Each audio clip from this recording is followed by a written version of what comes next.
네, 안녕하십니까. 모토라인 윤성로입니다. 날씨가 이렇게 텐션을 업할 수 있는 날씨를 이제 벗어났습니다. 오늘은 좀 이제 차분하게 영상을 좀 찍어보려고 합니다. 이거는 저희 모토라인에서 굉장히 이제 베스트셀러 중 하나죠. 이제 드라잉 타월인데, 지금 이 정도 드라잉 타월이 아니면 오늘 지금 제 땀을 다 흡수를 못 시킬 것 같아서 드라잉 타월을 어깨에 걸치고 촬영을 하고 있는 점 좀 양해를 부탁드리고 시작을 하겠습니다. 푸조 508이죠. 사실 이 세그먼트의 원래 최강자는 BMW 3 시리즈라는 이제 최강자가 있고, 또 이 세그먼트에 들어오는 차량이 이제 뭐 C클래스도 있을 거고 여러 가지 차종들이 있는데, 그래도 이 세그먼트의 대빵은 누구냐?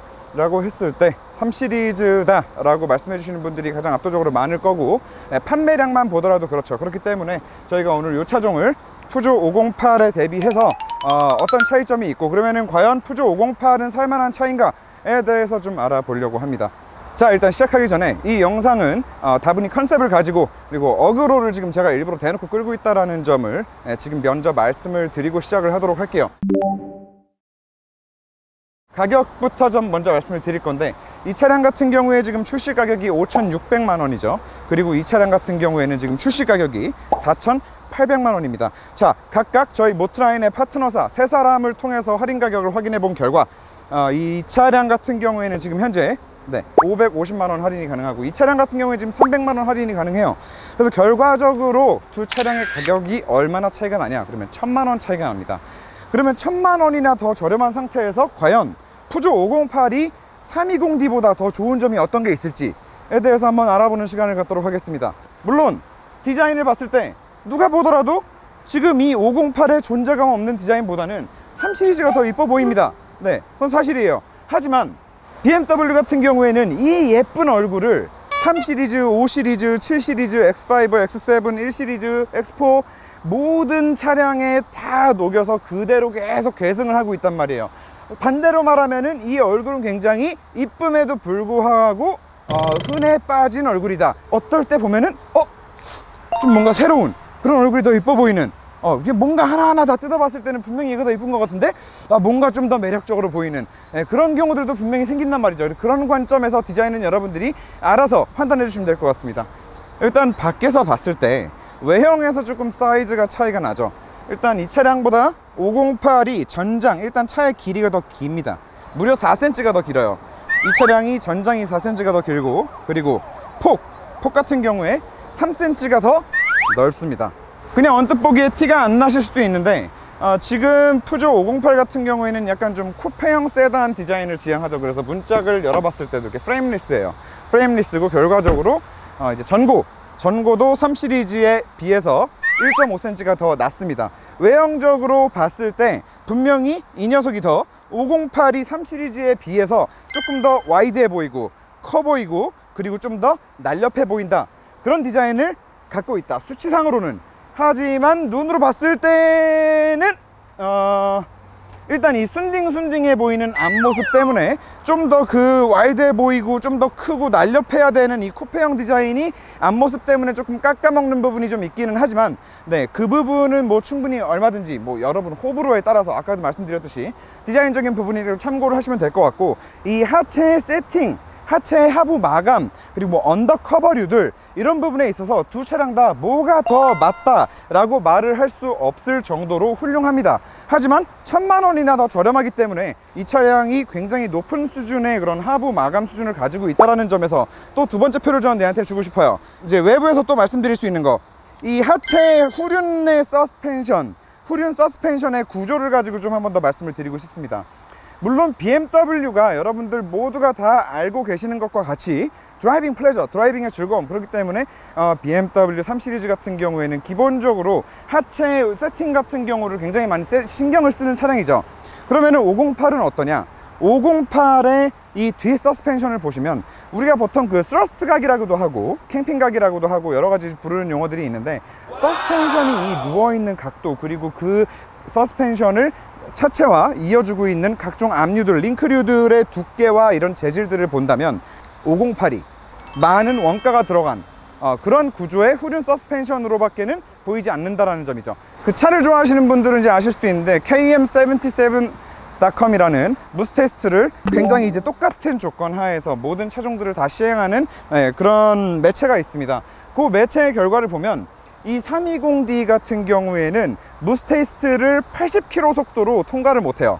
꽃갈콘 2개를 계속 칩니다. 그런데 508 같은 경우에는 80km에서 무스 테스트를 하는데 꽃갈콘을 하나도 안 치고 거기를 통과를 해요. 80km로 무스 테스트를 통과할 수 있는 차량이, 제가 그래서 어떤 차량이 또 있을까 하고 그 채널을 이렇게 매체를 쭉 뒤져보니까 포르쉐 911 정도가 있더라고요. 그러니까 그 정도로 결국에는 이 후륜 구조가 굉장히 막강히 좋기 때문에 그 전륜구동 차량임에도 불구하고 고속에서 롤 억제력 자체가 말도 안 되게 좋다는 거예요.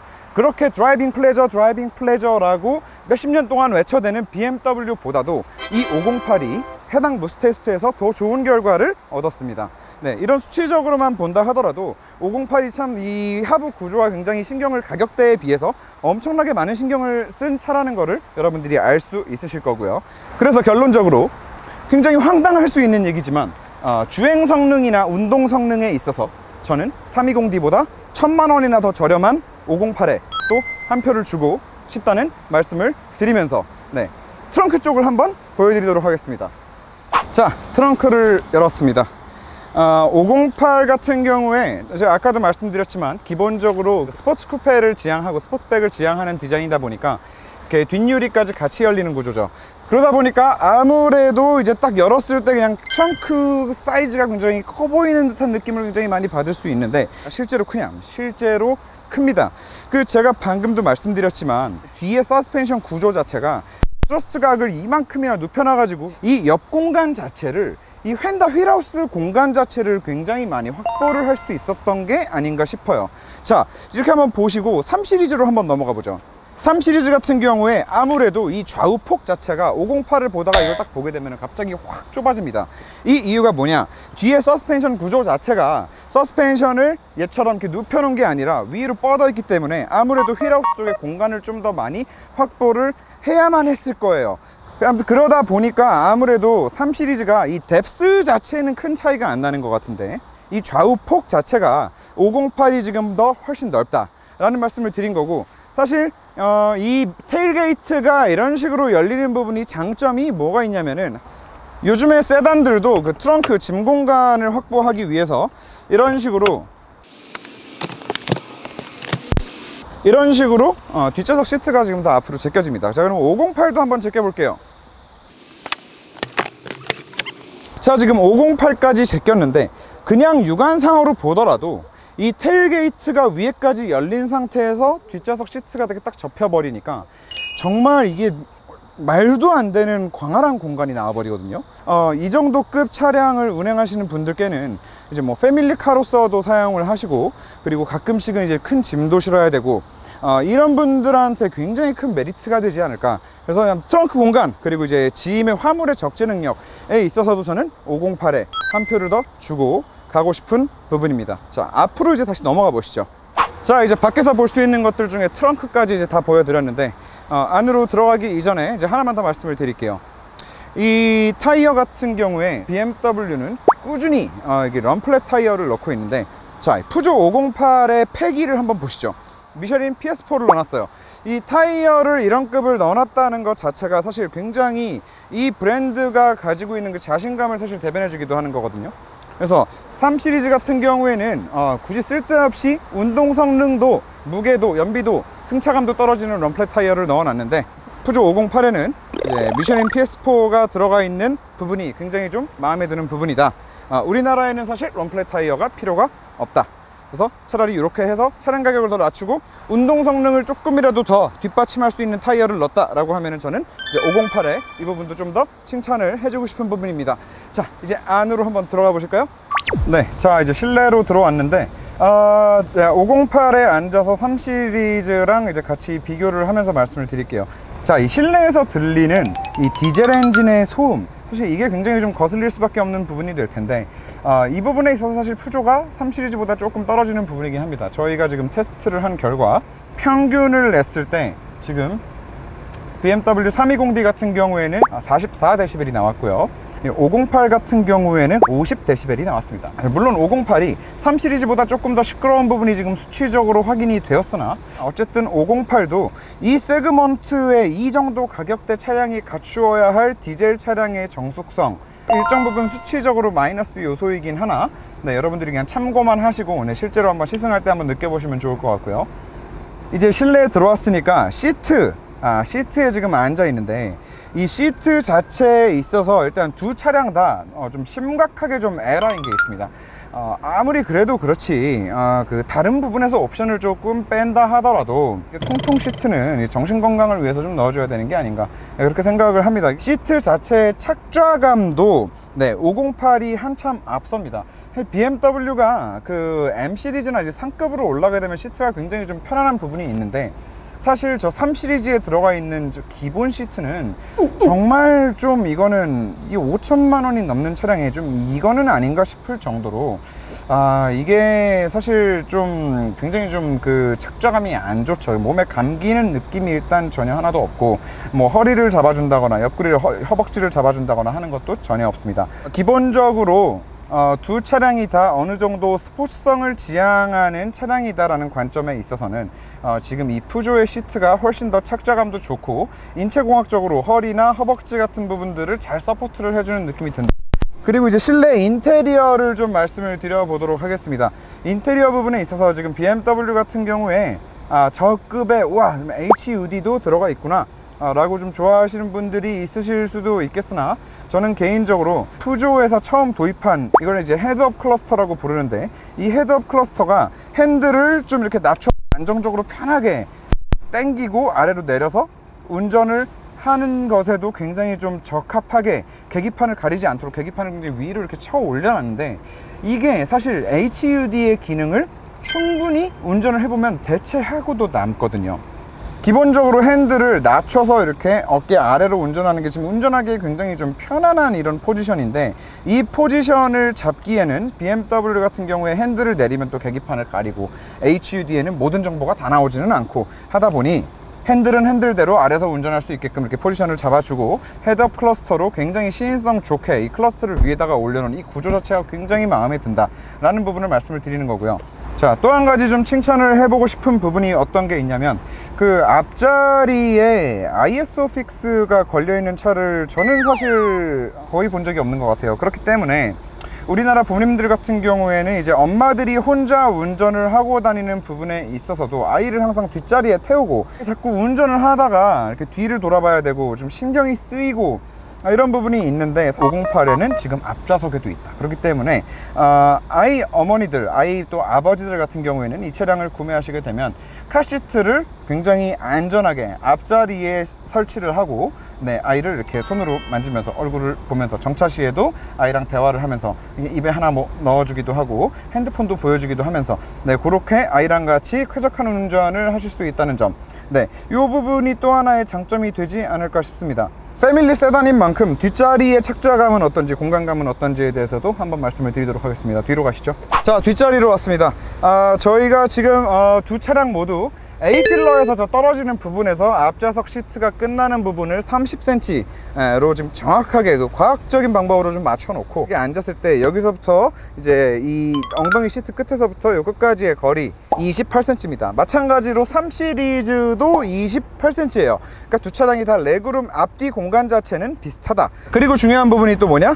이 뒷좌석 시트의 높이가 되겠죠. 이제 뒷좌석 시트의 높이 같은 경우에는 508은 34cm, 이제 3 시리즈 같은 경우에는 33cm가 나왔는데 이제 둘 다 비슷한 부분이고, 그리고 이제 뭐 끝에서부터 이 엉덩이가 닿는 부분의 이 시트의 길이 또 둘 다 50cm 가량이 나오는 걸로 이제 비슷하게 파악이 되는데, 뒷자리에서 508에 저는 그래도 좀 점수를 하나 더 주고 싶은 부분은 3 시리즈 같은 경우에는 이제 뒤에 드라이브 샤프트가 빠지는 부분 때문에 이 가운데가 굉장히 많이 볼록하게 올라와 있단 말이죠. 그래서 이 부분이 사실 이렇게 좀 이렇게 넘어다니거나 뭐 어쩔 수 없이 가운데 사람이 가끔은 타야 될 때나 이럴 때 좀 굉장히 불편한 부분이 될 수 있는데, 일단 이제 508 같은 경우에는 이제 전륜 구동을 베이스로 한 차량이다 보니까 이런 부분에 있어서 좀 활동성에서 조금 더 자유로울 수 있다.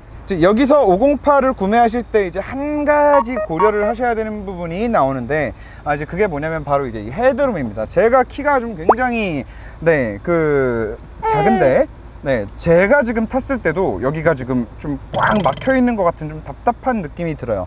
실제로 이제 이런 자리에 저희 이제 또치 감독 같은 사람이 타게 되면은 여기가 진짜 닿을랑말랑하고 방지턱을 넘는다 라고 했을 때 여기가 이제 머리에 닿을 수도 있는데, 그 정도로 높이가 조금 이제 낮은 부분이 있습니다. 근데 이 부분은 이제 뒷자리에 타야 되는 사람이 좀 키가 많이 크다, 뭐 머리가 많이 크다, 앉은 키가 크다, 이런 분들 같은 경우에는 좀 이제 구매하실 때 고려를 해야 되는 부분이 될 것 같습니다. 자, 이제 뭐 마무리를 해보도록 할게요. 밖으로 나가 보실까요? 자, 지금까지 BMW 3 시리즈에 비해서 1000만 원이나 더 저렴함에도 불구하고 508을 사도 괜찮은 이유, 508을 사야만 하는 이유들에 대해서 좀 알아봤는데, 지금 이게 끝이 아니죠. 한 가지 더 말씀을 드리자면, 지금 3 시리즈 같은 경우에는 이 럭셔리 모델에 주행 보조 장치가 여기 앞유리에 보이는 카메라, 이 카메라 하나로만 작동을 하기 때문에 이 차선 중앙을 유지해주는 장치는 빠져 있습니다. 하지만 508 같은 경우에는 주행 보조 장치에 있어서 지금 앞에 카메라 하나 들어가 있고 앞범퍼에 레이더가 또 들어가 있습니다. 그래서 이 두 가지 포인트로 잡기 때문에 아무래도 지금 508 같은 경우에 주행 보조 장치 성능이 더 좋죠. 얘는 차로의 그 중앙을 유지해서 가는 그런 크루즈 컨트롤까지, 지금 주행 보조 장치까지 탑재가 되어 있는 상황이기 때문에 그 부분에 있어서도 마지막으로 하나 더 이제 508에 좀 점수를 주고 싶다라는 말씀을 드리는 거고. 자, 그리고 마지막으로 안전과 관련된 부분을 하나 더 말씀을 드린다고 하면, 두 차량 다 에어백이 6개가 들어가 있고, 뭐 안전 충돌 테스트와 관련된 결과도 두 차량이 다 비슷한 등급의 충돌 테스트 결과를 가지고 있는 차량들입니다. 자, 오늘 뭐 여러 가지로 뭐 어그로다 뭐 하실 수 있는 부분들도 있을 거예요. 하지만 508도 분명히 가격도 저렴한데도 불구하고 굉장히 많은 메리트를 가지고 있는 차량이다라는 부분을 좀 알려드리고 싶었던 거고, 실제로 3 시리즈가 우월한 부분도 분명히 존재하죠. 이 브랜드 밸류를 무시할 수 없거든요. 뭐 전 세계적으로 독일 차원에서도 그렇고 한국 차원에서도 그렇고 BMW를 타면은 굉장히 좀 그런 와일드한 느낌, 그리고 좀 이제 스포츠 드라이빙과 관련된 약간 좀 남자다움, 이런 브랜딩을 BMW는 지금까지 계속 해왔기 때문에 소비자들은 결국에 1000만 원을 더 주던 2000만 원을 더 주던 그 이미지를 소비하는 걸 수도 있거든요. 그렇기 때문에 단순히 기능만 놓고 이 두 차량을 비교한다는 것은 조금 어불성설일 수도 있어요. 그렇기 때문에 어쨌든 이 차량이 가지고 있는 그 브랜드 밸류에 대해서는 절대 푸조가 따라올 수 없는 부분이 있다. 그리고 한국에서 이 두 차량을 탄다고 비교를 해봤을 때 진짜 말도 안 되는 서비스 네트워크에서 차이가 나죠. 그 서비스 네트워크 같은 경우에 BMW랑 푸조랑 절대 지금 비할 수가 없기 때문에 모든 것들을 종합해서 차량을 소비할 때 BMW를 구매해야 되는 이유도 사실 굉장히 충분히 많죠. 하지만 아까도 말씀드렸다시피 508이 그래서 이 푸조라는 브랜드 이미지가 가지고 있는 것만큼 그렇게 쓰레기는 아니야 라는 거를 말씀드리고 싶었어요. 뭐 다 말씀드린 것 같으니까 너무 더워서 오늘은 여기까지만 하겠습니다. 시청해 주셔서 대단히 감사합니다.